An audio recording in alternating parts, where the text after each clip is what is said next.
Nako, heto na mga kaubayan, gulat lahat. Cheese, gumanti na. Nako, breaking news, grabe na talaga. Ubusan na sa Senado. Papapasok lang, tinuldukan na. Sumabog na sa galit. Nako, yan po mga kaubayan ng ating halamin sa video ito. Pero bago po natin simulan yan, palike naman po ng video ito. Malaking tulong po yan. Maraming salamat po. At eto nga mga kaubayan, bago po natin i-play yung video, eto pasadahan po muna natin itong mga nagte-trending na mga balita dito po sa social media. At unahin na po natin to. Nako, napakayabang po talaga ng taong ito, mga kababayan, ha? Oh, biruin nyo, wala itong posisyon sa gobyerno, no? Hindi nga nanalo. Oo, hindi nga nanalo sa kanilang lugar, di ba? Oh, sabi po kasi dito ni Trillanes, mga kababayan, ngayon, kung si Marcoleta ay hahamunin niya akong pumunta sa Senado para batukan siya, I will accept that as well. Ayan mga kaubayan, no? Pwede ba agad i-contempt ito? Diba? Pwede ba agad dahil sa sinabi mo. Pero hindi pwede kasi hindi nasa loob ng Senado eh. No? Kung nasa loob ka ng Senado at sinabi mo itong hinayupak ka, diba? Talagang makukontempt ka, di ba? Matapang ka lang kasi nasa labas ka ng Senado at alam din naman natin na hindi ito papatulan ni Senator Rodante Marcoleta kasi nga may trililing po ito, di ba? Pero masakit pa rin bilang supporter po, no? Bilang isa sa mga bumoto kay Senator Rodante Marcoleta, masakit rin po itong sinasabi dito.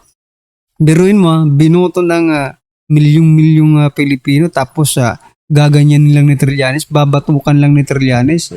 Wala naman siyang posisyon sa ating gobyerno. Etong naiisip ko kung bakit ganito po ang ni Trillanes, mga kaubayan, kung bakit ganito po ang kanyang pag-asta. Ba? Kasi mga karabin natin, ang iniisip ko, baka iniisip ni Trillanes na mayroon po siyang matibay na pader na sinasandalan ngayon. Diba? Baka meron siyang matibay na pader na sinasandalan ngayon. Kapag yung pader na yan ay matibag, mga kaubayan, yari kayo. Diba? Ito po ang naging komento ng ating mga kaubayan patungkol dyan. Sabi po dito ni Jumanji, Yuen, hinamon na kasuntukan ni Robin, di ka man pumalag, kupal, ayan na. Hinamon ka pala, bakit hindi ka pumalag? Tinawagan ko ang magulang, kapatid, asawa at mga anak ni Trillanes, DSWD at mga concerned citizen na iparehab nyo na itong Trillanes. Malala na talaga ang sira nito. Baka mangagat na ito, please. Maawa kayo sa kanya. Correct. Trillanes, kung makapagsalita ka, akala mo kung sino ka talaga. Magaling ka sa martial arts. Ilan man lang talaga yung mga depensa mo. Sabihin mo na nakasandal ka lang, administrasyong ito, panis ka na. Oh, that's what I'm trying to point out kanina na. So, may sinasandalan itong pader, which is the administration, no? Kasi pinababayaan lang siya, no? Hindi nga siguro siya pinababayaan eh. Inuutusan pa itong si Trillanes, no? Sinusuportahan pa itong si Trillanes, no? Nako, sabi po dito ni Maria, wag mo si Trillanes, Marcoleta, siya pa kaya ang ako, sabi ko dito, bugok na hambog pa. Oo nga. Anyway, ano po ang masasabi nyo dyan, mga kabayan, kay Trillanes na talagang babatukan si Senator Rodante Marcoleta sa Senado. Antayin po natin to. At sana ma-open ito ni masabi ito sa plenaryo. Diba? Ano yung sinasabi mo, babatukan mo ako? Sige, ngayon mo ako batukan. Kung totoong laki siya, di ba? So, para makita natin kung talagang nagsisinungaling ba or nagsasabi ng totoo sa bagay. Pero sabi nga ni Senator Rodante Marcoleta ba yun? Or ni SP Cayetano na sa 10 sinabi ni Trillanes, 11 po ang kasinungalingan, di ba? Ayun ako. Anyway, eto pa mga kaubayan, ito namang itong bugok na ito, mga karabin natin, isa pang bugok. Nagkalat si Cayetano, sabi po ni Gordon si former Senator Dick Gordon, mula po ito sa Batas PH, sabi po dito, nagkalat siya si Cayetano.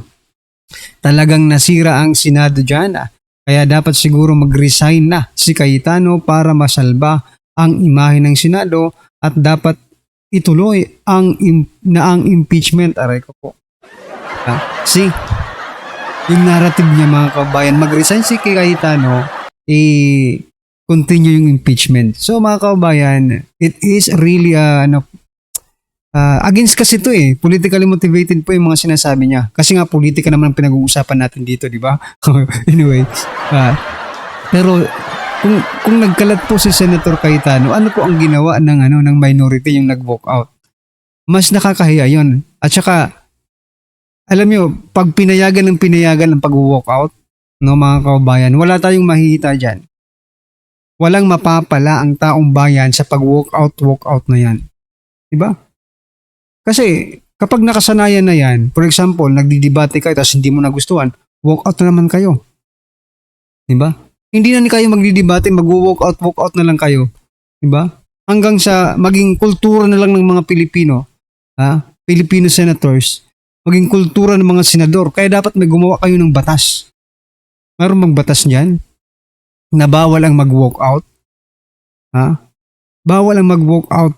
Lahat ng okay sana kung excuse me, mag-CR lang ako, di ba? Pero hindi naman Lahat sila mag-CR. Di ba? Teka lang.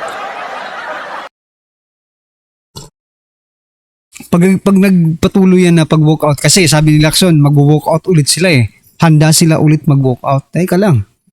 Teka lang. Relax, sir. Huwag muna kayong mag-walk out. Debatihan nyo. Pagdebatihan nyo, kasi nandiyan kayo para magdebate. Hindi pwede, hindi kayo magkasundo, walk out. Paano kung gawin naman ng majority sa inyo yan? Diba?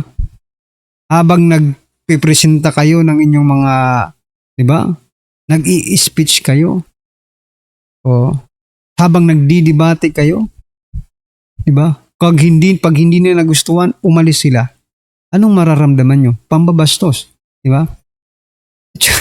Tsaka it is not. No? It is not the solution. Diyos ko naman po, ang tatanda na ninyo. Diba? Tapos sasabihin nyo pa, sasabihin pa ni Dick Gordon, si Cayetano ang nagkalat. Hindi ka ba nanonood? I think nanonood ka naman siguro ng mga balita kung sino po ang nag-walk out. Diba? Sino ang nagkalat. Ay, nako. At saka, sabi ko mga kabayan, kung ganyan po ng ganyan na walk out, no? Paano pag nakasanayan na yan? Paano pag nakasanayan na yan? Pag hindi mo gusto, walk out ka na. Wala na. Ano na lang, i-close na lang ang Senado, Kongreso. Diba? Marami naman talagang nag-suggest, diba? Na i-close na lang yan. Walk out pa. Diba? Anyway, ano pong inyong masasabi dyan mga kaubayan? Just comment down below. At nako po, bago po natin i-play yung video, eto muna paano muna ako mga kaubayan pagbigyan niyo muna ako Gusto ko lang i-share ito. Sabi po kasi dito ni Claire Castro, mali raw ang natanungan. Kaya bagsak ang grado ni BBM. Nako, nagkataon lamang po siguro ang nakausap ay mga taong hindi pa nahatiran o hindi pa naramdaman ang tulong ng gobyerno. Ito po mga kababayan in relation to the ratings ng satisfaction rating ng Pangulo. Teka lang, Auntie Claire. Sinasabi niya hindi pa siguro nakausap, yung mga nakausap hindi pa siguro nahatiran. Ibig sabihin, hindi pa nabayaran. Diba? Gusto mong gawin ng mga nagsusurvey, no? Nabayaran na po ba kayo, sir? Nahatiran na po ba kayo dito ng ayuda? Nabayaran na ba? Diyan kayo magaling. Diba? Diyan kayo magaling. Tapos ayaw nyo pang aminin. Diba? Sa House of Representatives, ginawa nyo yan Hinatiran nyo ng mga incentive yung mga ang tawag ito, yung mga tonggrista. Tulad din dito sa survey, gusto ni Claire Castro, yung mga tanungin ay yung mga naayudahan, nabayaran, hindi pwede yon. Ngayon, kung gusto nyo talagang tumaas ang ratings ng Pangulo, aba, sa House of Representative kayo mag-survey. Kasi doon, mga kabayan, almost all, okay, halos lahat ng mga tunggrista ay nabayaran. Kasi yun naman ang gusto nyo eh. Mag-survey kayo na yung mga tao binayaran. No? Ay, nako si Claire. Hindi ko alam kung abogado ba ito, di ba? Si Claire Castro. Abogado ba talaga ito, mga kabayan? Kasi bakit ganito po ang analysis niya sa mga survey ng Pangulo, no? Sa bagay, hindi niya naman pwedeng sabihin dahil nga palpak ang Pangulo, dahil kawatan ng Pangulo, dahil kawatan po ang administrasyong ito, kaya bagsak po ang ratings, no? Hindi niya naman pwedeng sabihin ganon kasi ang trabaho niya nga is to protect, no? Defend and protect the president at all cost, no? Kahit pa magmukhang bobo na, no? Bobo rin naman siguro talaga. Diba? Anyway, ito pong naging komento ng ating mga kababayan patungkol yan.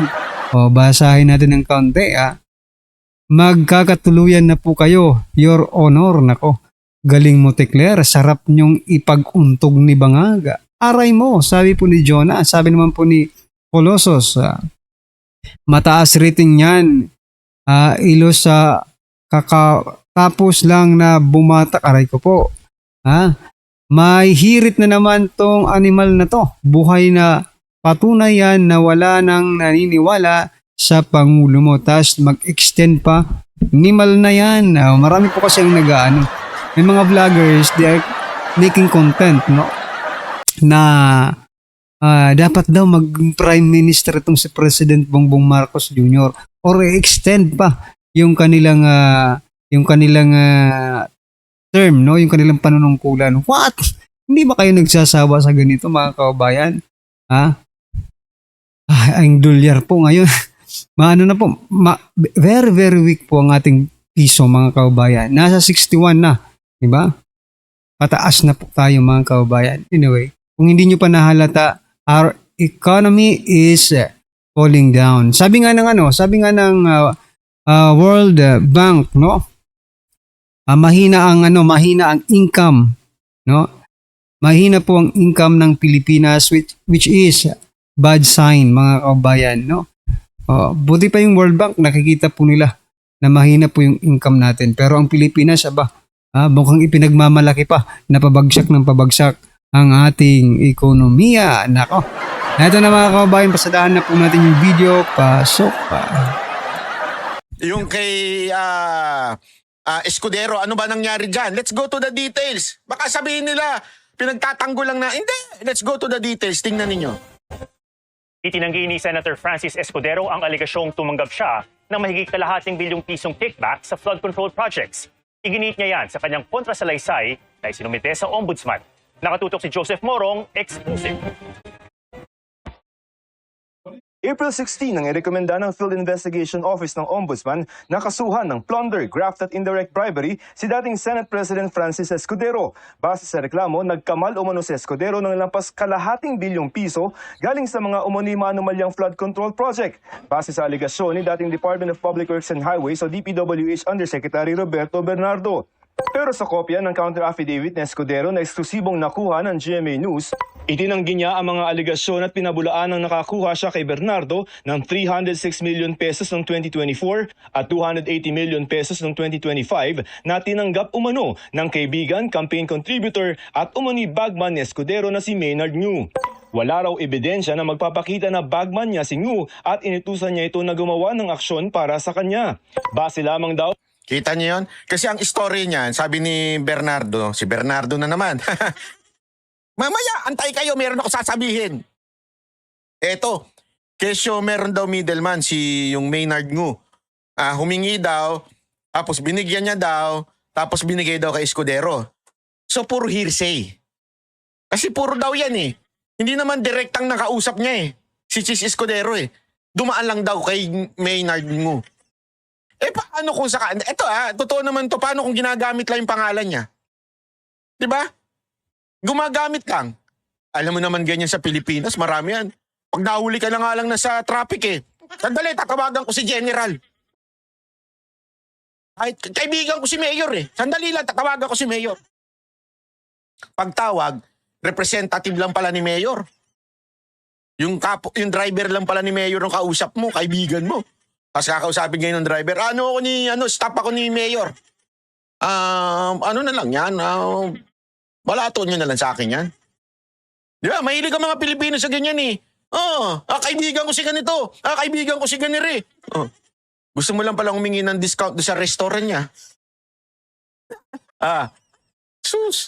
Yan, si Maynard nyo lang siya lang ang kausap daw eh. Hindi pa nga tayo sure kung siya talaga yung kausap eh. Sa kwento ni Bernardo, ang sinabi raw ni Ngu na natanggap ni Escudero ang pera. Pero giit ni Escudero, wala naman daw na ipakitang pruweba si Bernardo na tinanggap Hearsay. niya ang umano'y kickback. Paiba-iba Grabe, rin no? daw at nagbabago umano ang sinasabi ni Bernardo. Yan, isa pa yan. Ilang beses nagpalit ng affidavit di ba sinabi ko na yan dati? Nakita naman natin sa Senate eh. Inaabot lang sa kanya yung statement niya. Nagpalit daw ng ilang beses yan. Di umano allegedly ng tawag dito ng affidavit niya.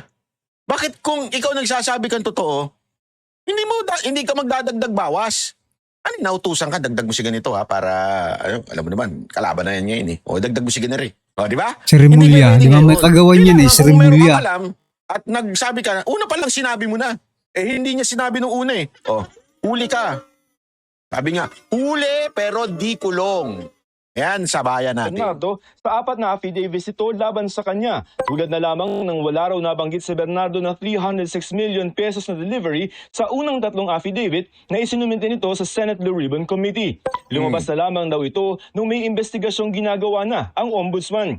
Hiniling ni Escudero sa Ombudsman huwag bigyan ng immunity o gawing state witness si Bernardo at iba pang Nako. testigo laban sa kanya. Kahit Ayun kung na. may master plunderer tulad ng sinasabi ng reklamo, hindi raw siya ito kundi si Bernardo. Si Yun. Bernardo raw ang most guilty sa mga Ayan ito tingnan nyo to. Di ba? Nag-apply si Bernardo state witness. Yeah? Tapos, kasi pwede ka mag-apply ng state witness kung hindi ikaw ang most guilty. Sino una niyang tinuro? Si Revilla. Di ba? Si Revilla unang tinuro niya para hindi siya most guilty. Ngayon naman si Escudero din. Tinuro niya para hindi rin siya most guilty. Para makapasok siya at maabsuelto sa state witness. Pero ito, tingnan ninyo yun. Tingnan niyo yung logic. Yung binibintang niyang nakaw, 500 million lang. Pero magkano ang nakuha? At inamin mismo ni Bernardo. individual na dawit sa flood control project. Sabi pa ni Escudero kung siya raw ang master plunderer, bakit kalahating bilyong piso ang sinasabing natanggap niya kumpara sa inamin mismo ni Bernardo na tumanggap siya ng lampas 1 bilyong piso. Hinihingan pa namin ng Under oath yun ha. He admitted under oath 1 billion. Abay po. Doon palang logic, dictates eh. Ako ang mastermind? Ako ang boss? Mas malaki ang kita mo? Ano kahilo? Correct, di ba? Oo. Kita nyo na, nahuhuli po sila sa sarili po nilang bibig, no? Kaya, wala itong mga ikikaso, di ba? Dapat yung kay Jinggoy rin, repasuhin din reviewin din mga kababayan. Kasi anong malay natin kung ganito rin pala, di ba? Tulad dito sa kaso ni Senator Chis Escudero, di ba? Buti na lang talaga at mga abogado sila, mga karibin natin, at nakikita nila detail by detail, no? Yung mga kaso na sinasampa sa kanila. Kasi kung nagkataon sige, tatanggapin ko lang yung tanggap ka lang ng mga kaso, hindi mo pinag-aaralan, wala. Wala kang patutunguhan, di ba? O dito pa lang, huling-huli na. Bakit mas malaki yung sayo? Ako ang mastermind, mas malaki yung sayo. Di ba? Papayag ba ako? Hindi ako papayag.